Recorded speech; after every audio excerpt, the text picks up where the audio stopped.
To investigate number stories, add fractions. And they're not just any old fractions. They are fractions with like denominators. Turn and talk to your blue partner. What does like denominators mean?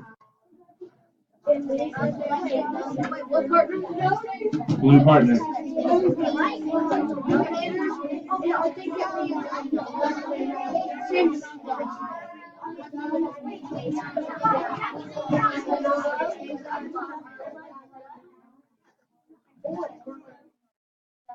Draw stick for me.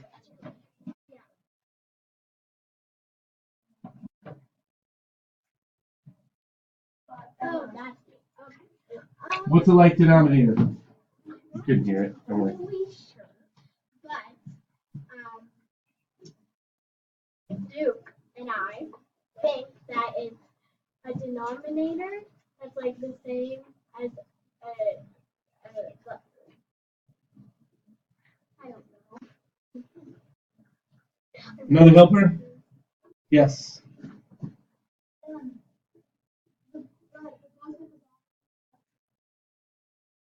That both of the bottom numbers are the same. So by like denominator, and I misspelled it here, so let me get it correct. Denominator. By like denominator, it means both of the numbers when you add on the bottom, or there could be several numbers on the bottom of the fraction, are the same. So what does that mean? What does that mean? It means all you have to do is add the numerators together, which is very good, right? That makes it really easy, right? What does it mean when the denominators are the same size? Yes.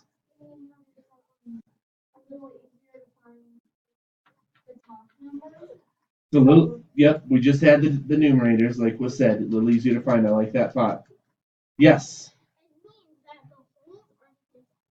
Means that the wholes will be the same size.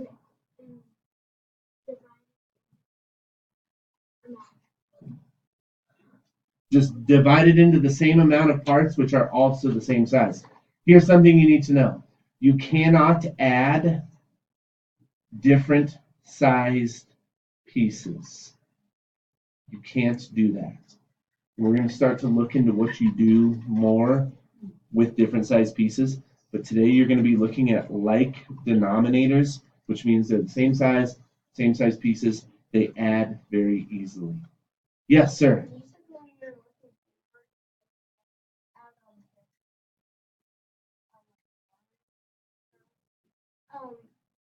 Would that be with like common denominators? That yes. In fact, here's another term for you in this case. Instead of like denominators, we might call this common denominators as well. Okay? So common means they're the same, right? Like we have something in common, we have something that's the same. Okay? We're doing this so we can add fractions, of course. You're going to be asked to draw some pictures like that today on your work. Another way you might look at this is with a number line. Okay? And you can only craft a number line when you have like denominators. So once again, if we were to do like, let's say 1/3 plus, let's do something crazy like 4/3, right?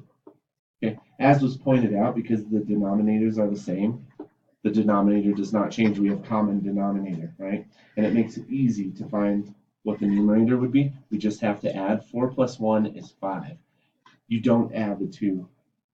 I saw that in the pre-assessment. You don't add the two denominators. It's not 3 plus 3 is 6. Do not do that. Okay? But you could look at it like on a number line.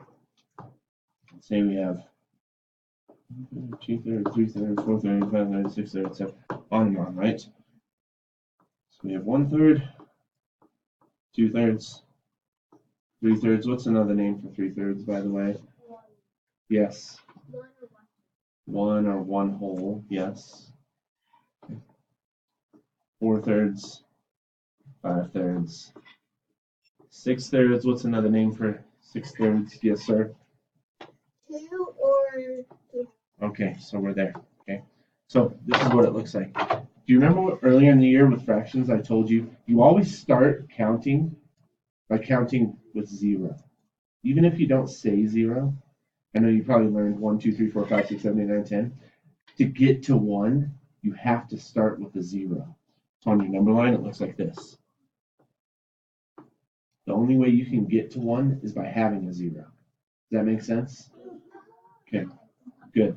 So if you were to do 1/3, it's like starting at 0 with your counting, right? So you'd be starting there, and I'm adding 4/3, so it's like a jump. 1, 2, 3, 4 to get to where I need to go. Thumbs up, thumbs sideways, thumbs down. How you feeling about this diagram here? Okay, wonderful. You're going to be doing one other, you're going to be working in some decimals today as well. So a decimals review, and you're going to get that box that looks like this, right? What does that represent in a fraction? Yes? It represents 100, right? Represents hundreds. So if you see one of these bars filled in, what does it represent? We would represent 10 hundredths. Now, it also represents something else. What does it represent? It can represent tenths, as long as there's not like these little guys right here, right? It can represent tenths if they're just the bars themselves. So in this case, as was expressed, this is also 1/10, right? So with the decimal, we have two options with this, right? Because there's 10 100ths, we could write 10 to the 100th place. Remember, this is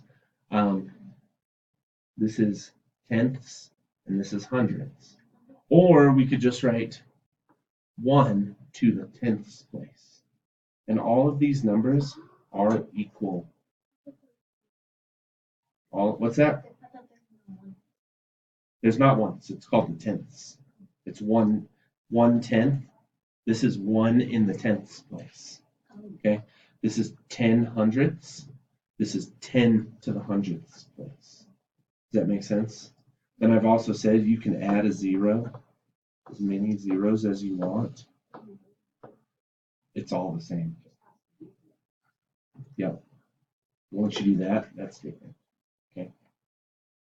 So all of these numbers are equal. Okay. So you're going to be working with your 8 partners today. Page 159 and 160. 161 is the math boxes to work on. We're going to go a little bit over, so you can, I'll let you start your snack early today. Okay. And yeah,